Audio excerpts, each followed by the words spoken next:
দেশ জুড়ে গত কয়েক বছরের তথ্য যাচাই করলে দেখা যায় অস্বাভাবিক হারে বেড়েই চলেছে ডিভোর্সের সংখ্যা। সকল কাজে বাধা, রিজিক সংকীর্ণতার অভিযোগও। কারোবা বিয়ে বন্ধ হয়ে আছে, কারোবা সন্তান কনসিভ হচ্ছে না। মনে হচ্ছে অদৃশ্য কোনো শক্তি আটকে রেখেছে সবকিছু। বাবা মা চিন্তিত সন্তানের অভদ্রতা ও অসুস্থতা নিয়ে, পড়াশোনা তো একদম মনোযোগ নেই। হস্তমৈথুন, পর্ন ভিডিওতে এফেক্টেড, চাইলেও এর ভিতর থেকে বের হতে পারছেন না। অনেক রোগ ব্যাধি, শারীরিক ও মানসিক ডাক্তারও কোনো সমাধান দিতে পারছেন না। এখন প্রশ্ন, এগুলো কি জিন, জাদু বা বদনজরের সমস্যা কিনা? এই প্রশ্নের চূড়ান্ত উত্তর দিতে পারেন একমাত্র আল্লাহ তাআলা। গায়বী বিষয়ে আল্লাহ তাআলা ছাড়া কোনো কবিরাজ বা তান্ত্রিক কিছুই বলতে পারেন না, এমনটাই প্রত্যেক মুমিনের আকীদা। আল্লাহ তাআলা বলেন, ওয়া নুনাজ্জিলু মিনাল কুরআনি মা হুয়া শিফাউন ওয়া রাহমাতুল লিল মুমিনিন, যে কুরআন মুমিনের জন্য সুস্থতা আর জালিমের জন্য কষ্টদায়ক।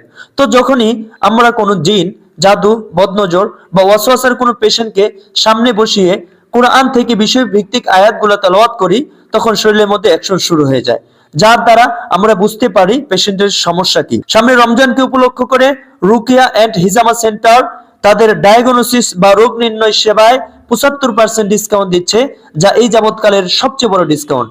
তাই আর দেরি না করে আজই আপনি আপনার সিরিয়ালটি কনফার্ম করে ফেলুন।